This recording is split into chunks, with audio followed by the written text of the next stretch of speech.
గత 2 రోజులుగా రాష్ట్ర ముఖ్యమంత్రి ఈ రాష్ట్ర ముఖ్యమంత్రి గారి కొడుకు ఇద్దరు కూడా సింగపూర్ నుంచి వచ్చిన తర్వాత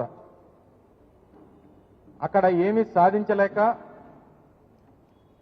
ఎందుకు వెళ్ళారో ప్రజలకు చెప్పుకోలేక ఏం పెట్టుబడులు తీసుకొచ్చామో అన్నటువంటి సమాధానం చెప్పలేక గడిచినటువంటి 2 రోజులుగా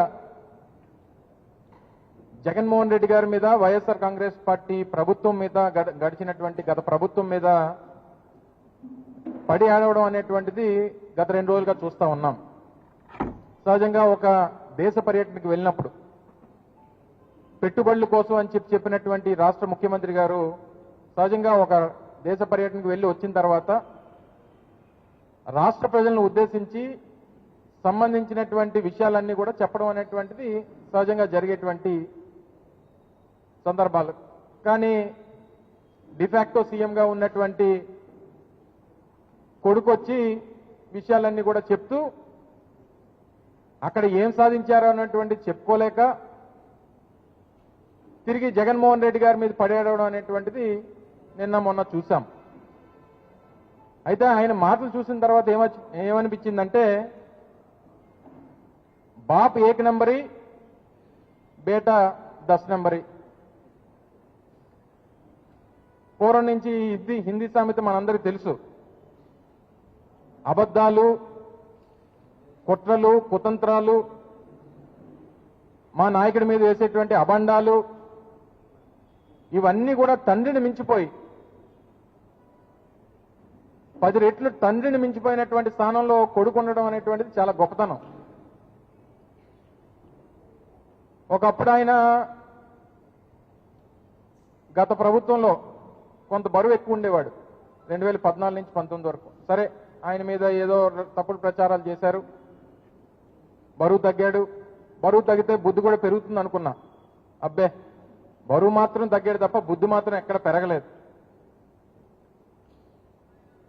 సింగపూర్లో ఏం సాధించామనంటే జగన్మోహన్ రెడ్డి గారు ఎవరితో లెటర్లు రాయించారు, ఎవరితో ఈమెయిల్స్ పెట్టించారు. అందుకనే సింగపూర్ ప్రభుత్వం మళ్ళీ మీతో కలిసి పనిచేయమని చెప్పింది. ఈ రకమైనటువంటి తప్పుడు ప్రచారం చేయడం మొదలుపెట్టారు. తీరా లేక ఆ ఈమెయిల్స్ ఎవరు పెట్టారని చెప్పి ఈ గతంలో కాదు కదా, ఎవరు పెట్టారని చెప్పి చూస్తే ఆ తెలుగుదేశం పార్టీకి చెందినటువంటి వారి కార్యకర్త పెట్టాడు. మాకున్నటువంటి సమాచారం మేరకు ఒక మురళీకృష్ణ అని చెప్పి ఒక ఎన్ఆర్ఐ ఆయన ట్వీట్ కూడా చేశాడు.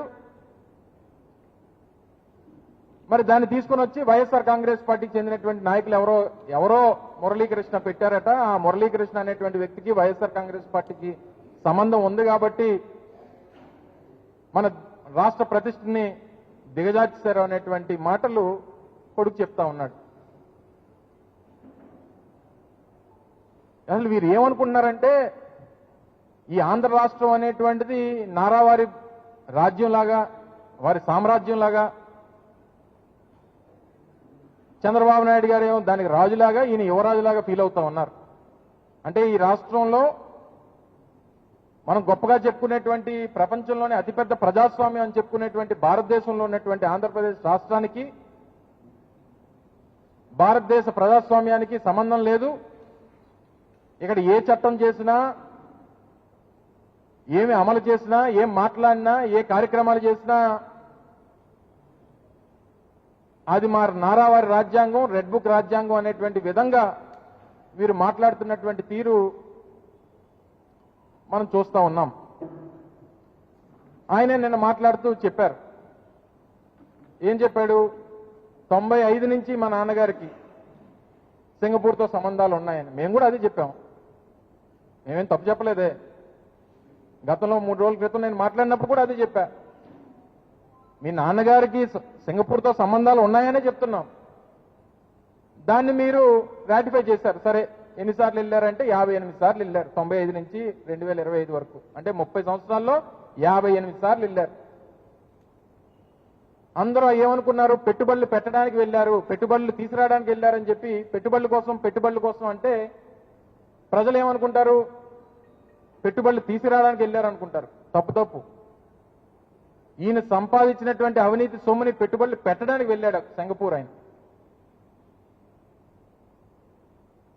నేను ఈరోజు సవాల్ చేస్తా ఉన్నా ముఖ్యమంత్రి గారి కొడుక్కి సవాల్ చేస్తా ఉన్నా. 2014-19 మధ్యలో మీరు చేసుకున్నటువంటి సింగపూర్ తో చేసుకున్నటువంటి కన్సార్టియం ఏదైతే ఉందో అందులో 1691 ఎకరాలు సీడ్ క్యాపిటల్ ఏదైతే మీరు ప్రతిపాదించారో అందులో ఈ రాష్ట్ర ప్రభుత్వం, ఆ రోజు ఆంధ్రప్రదేశ్ రాష్ట్ర ప్రభుత్వం 12,000 కోట్ల రూపాయలు పెట్టుబడులు పెట్టడానికి, పెట్టుబడులు పెట్టేదేమో రాష్ట్ర ప్రభుత్వం, 58% వాటా ఏమో సింగపూర్కి సంబంధించినటువంటి సంస్థలకేమో 58% వాటా. వాళ్ళు ₹1 పెట్టుబడి పెట్టరు. టర్నోవర్లో మాత్రం 91.5% ఆ సింగపూర్ వాళ్ళకి, 8.5% మాత్రమే రాష్ట్ర ప్రభుత్వానికి. ఎక్కడన్నా ఉందండి? ఇది పెద్ద స్కామ్ కాదా? దీని మీద చర్చకి తండ్రి కొడుకులు సిద్ధమని అడుగుతా ఉన్నాం వైఎస్ఆర్ కాంగ్రెస్ పార్టీ తరఫున. మొత్తంగా నీ బిజినెస్ పార్ట్నర్ ఈశ్వరంతో, ఎవరైతే సింగపూర్లో మొన్నటి వరకు జైలు జీవితం గడిపినటువంటి ఈశ్వరన్ను నీకు బిజినెస్ పార్ట్నర్ కాదా? 2014-19 మధ్యలో ఎన్ని మార్లు ఆయన్ని ఈ ఆంధ్ర రాష్ట్రానికి తీసుకుని వచ్చావు? తరువాత 2021లో ఆయన్ని ఎందుకు అరెస్ట్ చేశారు? ఒక అవినీతి పరుడు అని చెప్పి ఆయన మీద ఎలిగేషన్స్ వచ్చి అవి రుజువైతే ఆయన అరెస్ట్ చేసినటువంటి మాట వాస్తవం కదా? అటువంటి వ్యక్తితో మీకున్నటువంటి సాన్నిహిత్యం ఉందా లేదా అనేటువంటిది ఎవరికైనా అనుమానాలు ఉన్నాయా? ఇన్ని కార్యక్రమాలు, ఇన్ని తప్పుడు కార్యక్రమాలు చేసి మళ్ళీ ఇంకా సింగపూరు, దావోస్ అని చెప్పి నువ్వు మాట్లాడుతూ ఉంటే ఏం సాధించారు ఈ 15 మాసాల్లో చెప్పండి. నువ్వు సింగపూర్లో వెళ్ళి మాట్లాడినటువంటి 3 పోర్టుల నిర్మాణం వైఎస్ఆర్ కాంగ్రెస్ పార్టీలో జరిగింది.